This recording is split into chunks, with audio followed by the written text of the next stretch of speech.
2024 Mitsubishi Outlander PHEV, and I've been invited to a closed course circuit to experience the super all-wheel control system during winter driving conditions. So this is either going to go really well or literally sideways. So this is what's going to go down.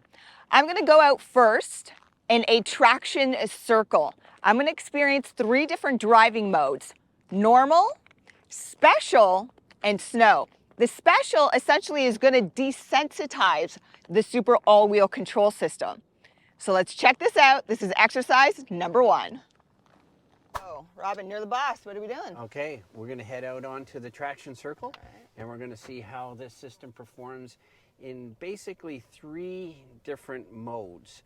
The first you're going to start off is in the snow mode. So this is where a regular consumer, if they're on a snowy road, a back road, even parking lots, you know, it's just freshly snowed, they want to know they have the ultimate control from their vehicle. The vehicle system is going to intervene and keep them going in the direction basically that they're pointing the steering wheel. So here you are, you're building up your speed, and your steering's great because you're not having to move. The car's doing all the work for you. It says, Juliana wants this amount of steering angle, and this is the speed in which we've got to go in order to get it. So it's in its maximum mode to help keep you under control. We were in snow mode, we're now in the normal mode.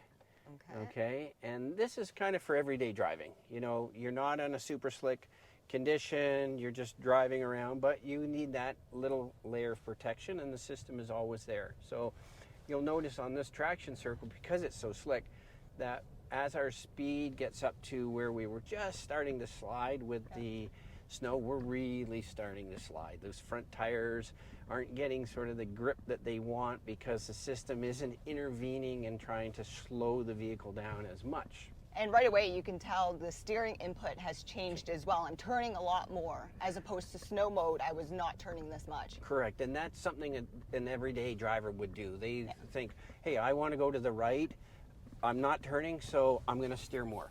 And the system says, okay, I'm going to intervene more because there's not enough yaw change versus how much steering angle you're putting in. And this is what we're experiencing. We're experiencing a little bit more sliding around, so that's good. And then our final mode is our special mode, where we've really desensitized the system. And now you're going to notice that there's a lot more sliding, and even at a much lower speed. So we've asked the system not to be such a nanny. Yeah. You know, for the lack of a better term. It's going to So basically you desensitize the super all-wheel control system to see the difference. And again, the steering. Yes, you're steering more. Steering more. And we're sliding more.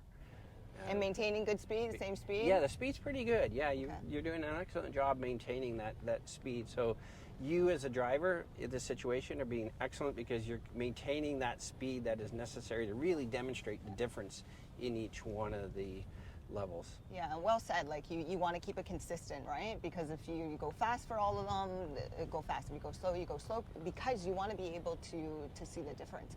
And it's such a difference between the snow and the special mode. And our special mode, that's right, yeah. And I would, caution everybody in the real world that, you definitely want to put the vehicle in the mode that you're going to be driving in for the ultimate protection. Before I hit the circuit for exercise number 2, it's a good idea to learn a little bit more about the super all-wheel control system from the Godfather himself, and then learn about the tires which complement the system. So the average consumer understands the term all-wheel drive, but as the godfather of a super all-wheel control, tell me about the difference of your system. What helps to elevate it past just the average all-wheel drive system? Yeah, sorry, Japanese speaking. Yes. We are aiming for Mitsubishi Motors Super All-Wheel Control to be able to follow the driver's operations to any extent. This is because up until now, that is one of the most important things in motorsports that we have experienced. In order to make this happen, there are 3 main points. First of all, Four-wheel drive is all about front and rear distribution of the driving force without operating even for a fraction of a second as two-wheel drive. Secondly, design engineers also ride in a vehicle along with the test driver and experience its performance to improve it precisely. This is how we can match and develop a program that matches with the driver's senses.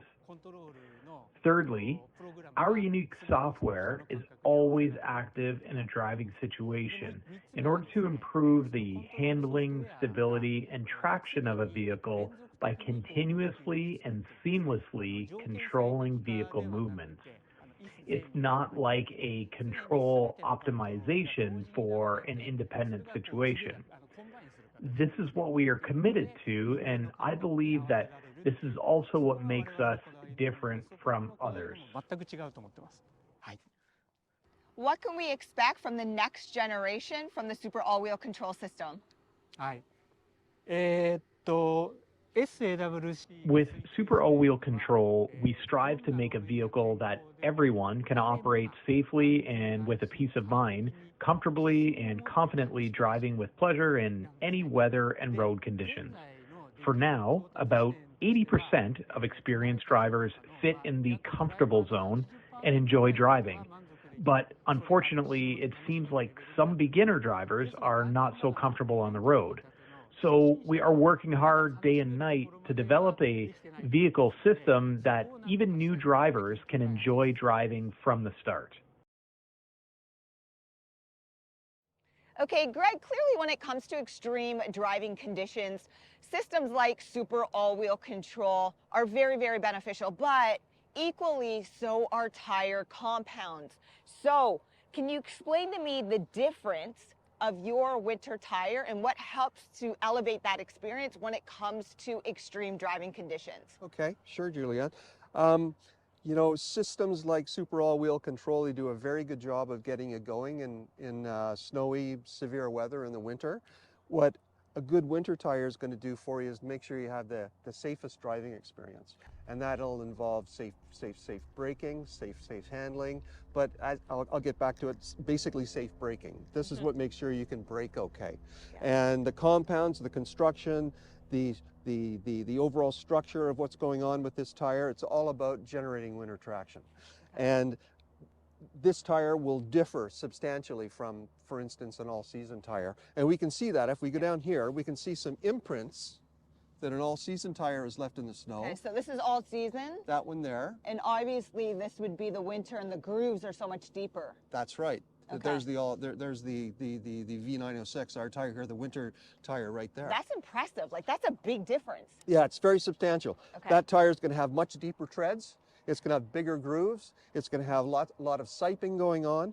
And what you can't see is the very specialized compound that's going on there that allows it to be supple in the cold winter weather. Yeah, but you could also feel it too. That's right. Right? With your nail, it feels a lot softer as well.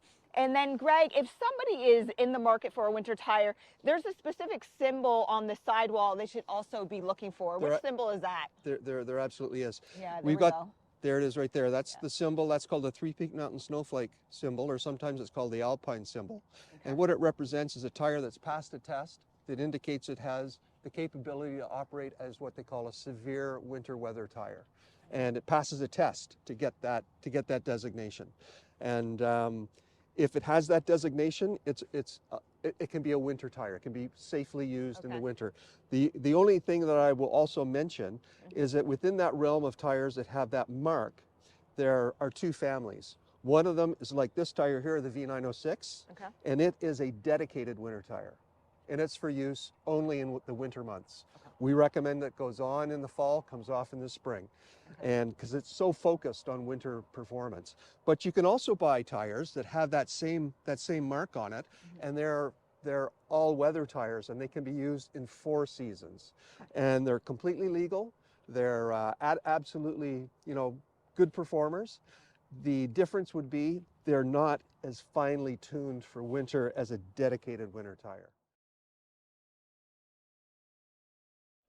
Okay, exercise number 2, I've been given instruction to maintain a speed of in between 45 kilometers an hour to down to about 25 kilometers an hour where we were before.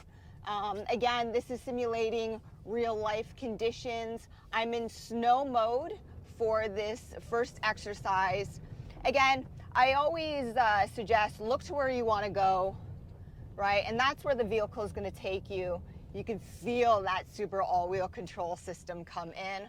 I'm going to stop and speak to the #1 instructor yet again, Robin Buck. Okay, how are you, sir? I'm good, I'm good. What mode are you in? I'm in snow mode and I do not have iPedal activated. Okay, do you want to activate it? Sure, Okay. absolutely. All right, so you're going to feel this when you slow down. You'll feel what they call regenerative braking, although they don't use the brakes. Okay. They take that electric motor and they reverse the polarity and make it a generator to backfill the battery, and it slows the vehicle down. And if you did not hear Robin there, it's very much regenerative braking. It helps with the reduction of speed as well, at the same time increasing battery energy again, essentially giving you more range too while you're driving. And again, in that snow mode, you feel that super all-wheel control. It feels really, really good.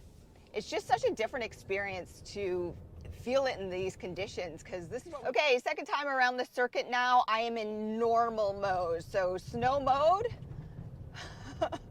you had a lot of traction, and right away out of the gate, you can feel this normal mode is a lot softer. Look at all that understeer right there.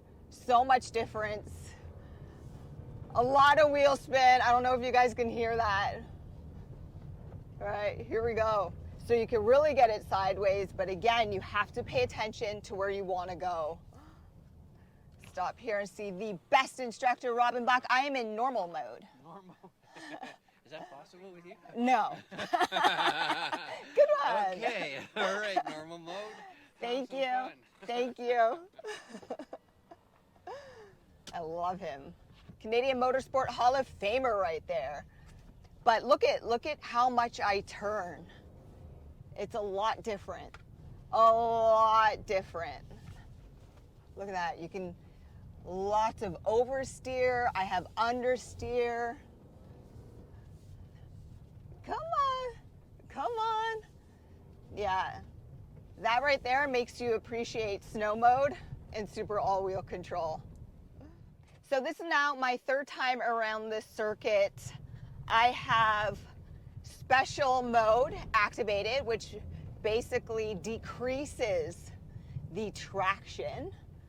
Okay, so now, wow, look at that. I almost have to do a full 360 spin, turn of the steering wheel. I've changed my actual line through the cone course because literally I barely have any traction at all. So this is definitely special mode. I'm like, oh, lots of steering You're input. acquainted with this mode, right? Yes. Okay. All right. So again, it's the most desensitized of Yes. all the So Well have said. fun with it, yeah. Thank you. The most desensitized mode, and it is. You just with the ooh, that was close. That was close. So they have a rule around here. You hit a cone, and you have to pay $5 to the instructor fund. And I mean, guys, words cannot explain. Look at that. I have to do over a turn and a half of my steering wheel just to try to get it straightened out. I have a lot of respect for brands such as Mitsubishi who have used motorsport to develop their technology. So all I can say is super all-wheel control is definitely super.